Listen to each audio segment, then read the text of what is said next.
बातमी हाणामारीची कारल्याच्या एकविरा देवीच्या गडावर चैत्र पौर्णिमेनंतर 2 गटात तुंबळ हाणामारी झाली।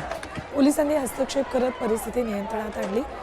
दगडफेकीत 15 जण जखमी झाले। जखमींवर खासगी रुग्णालयात उपचार सुरू आहेत। या दगडफेकीत रिक्षाचालक आणि दुकानदारांचं प्रचंड नुकसान झालं।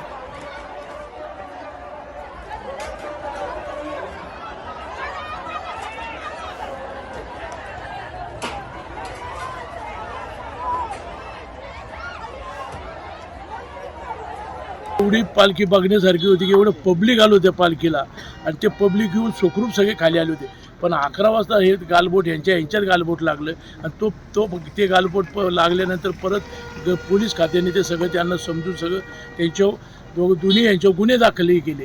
पण ह्या परत त्यांनी काय केलं, दुपारी 4 वाजता जेवण वगैरे झालं परत इकडे येऊन दगड फेक केली। असं वाटलं नव्हतं की आता सगळेच कोळी बांधव फिरतात त्याच्यामुळे तिकडं कोण जाईन इकडं। पोलीस खात्यातले काय अधिकारी इथं बसलेले होते पण तरी त्यांनी तिथं जाऊन परत दगडफेक केली। आम्ही एकविरा गडावर पालखीच्या साठी आलेलो। आम्हाला पालखीचा मान होता, या दृष्टीने आम्ही पालखीचा मानासाठी 2 वर्षातून एकदा येतो। तर येत्या वेळेस गडावर चांगली पालखी वगैरे सोहळा झाला। येत्या वेळेस गडाच्या पायथ्याशी मंदिराजवळ आमच्यावरती अचानक हमला झाला। तेव्हा आमचे जे आपले पंच कमिटी ते फक्त सांगण्यासाठी तिकडे गेले तर तिकडं कोणीतरी बांबू फेकून मारला, सांगण्यासाठी गेले तर आपले परत थोडे खाली पण आले, तिकडनं दगडफेक चालू झाली।